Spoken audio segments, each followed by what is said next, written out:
question from the sisters.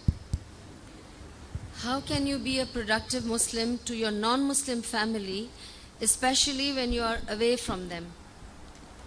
Subhanallah, that's a very beautiful question. How can we be productive to our non-Muslim family when we are away from them?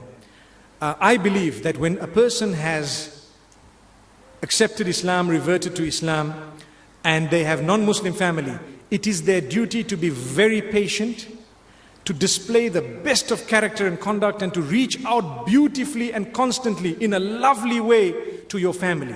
So if you send them a monthly stipend, perhaps increase it a little bit. When people send money back home, increase it a bit. I'm a Muslim, subhanAllah, and we were taught to be more charitable to our family, because you have now shown them that you've become a better person. A lot of people think that, oh, they've become a Muslim, they're probably rotten people, not realizing that it's actually the other way around. They've become better people. So when you phone, you speak to your mom and so on, and you speak to them like you're so happy, and you should be. Oh, my mom, I'm so delighted to talk to you. I just wanted to hear your voice. I'm so happy. You don't know how much I was missing you, and so on. These type of words are very productive. You don't understand the value and the impact of these words that really need to come out of our mouths. So the answer to that would be, we need to reach out to them more. We need to be kinder to them, more kind. We need to be more polite. We need to be more in touch with them. And don't debate and argue. No. Try not to get into argument, debate, and discussion that makes them feel very... If they say, for example, that I'm very upset with what you did and so on, tell them, keep on praying. Allahu Akbar. That's a good answer. Pray for me.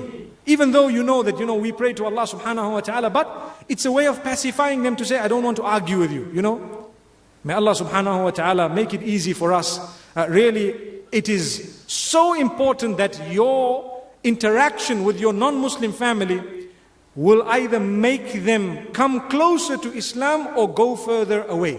So if your bad habits have gone, and they know that you no longer smoke, you no longer drink, you no longer visit the clubs, you're no longer a person who is terrible or bad, and so in so many ways, you no longer waste your money and so on, because you're a Muslim, deep down they will be inclined towards Islam. If Allah has written guidance for them, they will even enter the fold. May Allah subhanahu wa ta'ala use us to spread good. Ameen.